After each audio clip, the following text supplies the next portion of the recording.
So, ayan yung kwan ko. Pang, wala pang kumakain nung.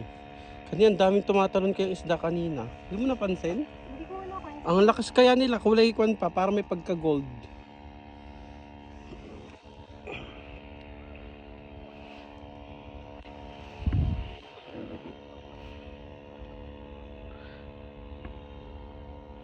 Ayoko umasa sa paniniwala. Ay.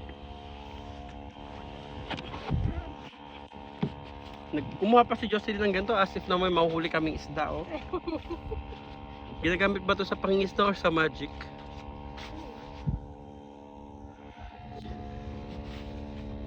Umasa